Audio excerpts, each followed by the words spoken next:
Martha Reed had always been a proud woman, strong-willed, independent, and self-sufficient. For over 30 years, she worked hard as a nurse, raised her children alone after her husband died, and built a modest home in the suburbs of Cedar Grove. Her proudest achievement was her daughter, Elaine. From a young age, Elaine had been bright, determined, and compassionate, the kind of child every parent dreams of raising. But somewhere along the way, something changed. One spring afternoon, after returning from a long shift at the hospital, Martha found Elaine waiting in the living room with a stack of bills and a cold look in her eyes. "Mom," Elaine began, "we need to talk." Martha smiled, tired but happy to see her daughter, until she saw the seriousness in her tone.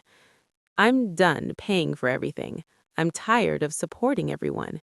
You don't work much anymore, and honestly, it's time you start pulling your own weight." Martha blinked, confused. "I just retired, sweetheart. I've been taking care of the house, paying the utilities, and volunteering at the clinic when I can." "That's not enough," Elaine snapped. "You're going to work for me now, full-time. I run my business, I handle my staff, and you're going to do what I say, or you need to find somewhere else to live." Martha's heart sank. "Wait, what do you mean?" she asked, stunned. "I helped raise you. I worked double shifts so you could go to college. I would never ask you to do this." "That's the problem," Elaine said coldly. "I did everything for you. Now it's time I get something in return." Martha tried to stay calm. "Elaine, I appreciate everything you've done, but demanding unpaid labor from your mother, that's not love, that's exploitation." But Elaine wouldn't budge. She had a long list of chores, errands, daily tasks, social media duties for her business, and online customer support roles she wanted Martha to handle without pay. If Martha declined, Elaine made it clear she would change the locks and Martha couldn't stay in her own home. For the first time in her life, Martha felt helpless. Days passed in tension. Martha tried reasoning, reminding Elaine of all the sacrifices she'd made, the nights she stayed awake when Elaine was sick, the goals she put aside so her daughter could chase hers. But nothing softened Elaine's stance. One morning, Martha packed a small suitcase.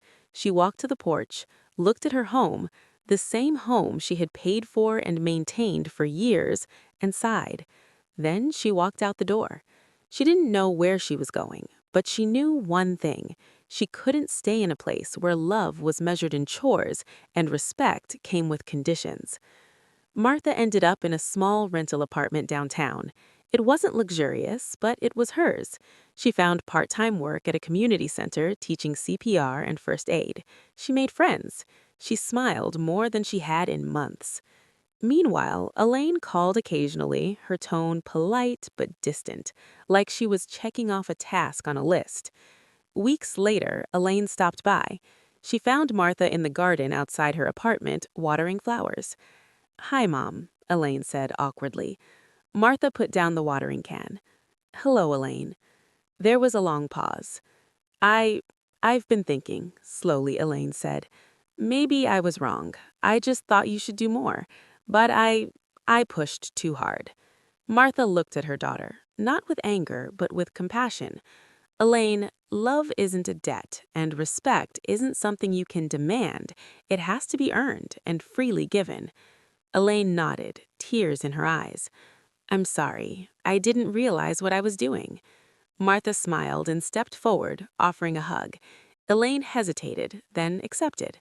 They didn't solve everything that day, but it was a beginning, a step toward understanding each other, not holding power over one another. Martha continued her part-time work, happier than she had been in a long time. Elaine learned that respect and gratitude are deeper than agreements and conditions. And slowly, through honest conversation and mutual effort, they rebuilt a relationship founded on love, not leverage.